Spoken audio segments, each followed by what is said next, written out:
Hi అండి. ఈరోజు మనం పొంగలి దానికి కాంబినేషన్ పులుసు తయారు చేసుకుందాము. ఒక ముక్కాలు గ్లాస్ అయితే బియ్యం తీసుకున్నాను.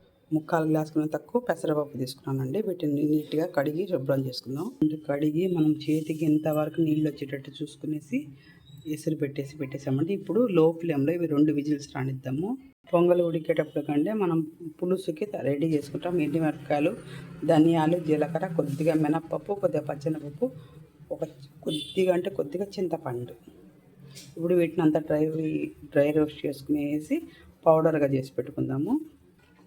పాము తీసుకున్నామండి. పాము తీసుకునేసి 1.5 గంట వరకు ఆయిల్ వేసాను. దీంట్లో ఇప్పుడు మనం పొంగలికి పోపు పెట్టుకుందామండి.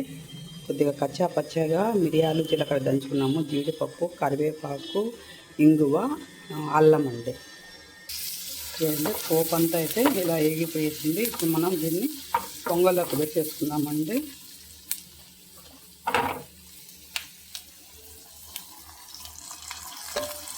మనం పొంగలికి పులుసుకి పోపు పెట్టుకుందామండి.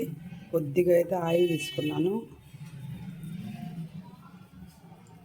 ఆవాలు కొద్దిగా వేసుకున్నామండి.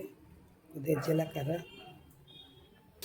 ఇలా కొద్దిగా కరివేపాకు వేసేసుకునేసి ఇప్పుడు మనం ముందుగా తీసి పెట్టుకున్న చింతపండు రసం ఉంది కదండి, అదే దీంట్లో పోసేస్తున్నామండి.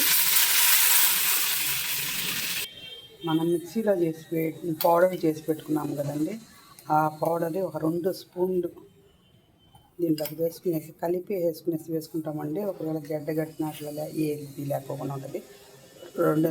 ఫుల్లుకైతే 2 స్పూన్లు వేసాను. పొంగల్లోకి సరిపడా ఉప్పు, కొద్దిగా పసుపు వేసుకోండి.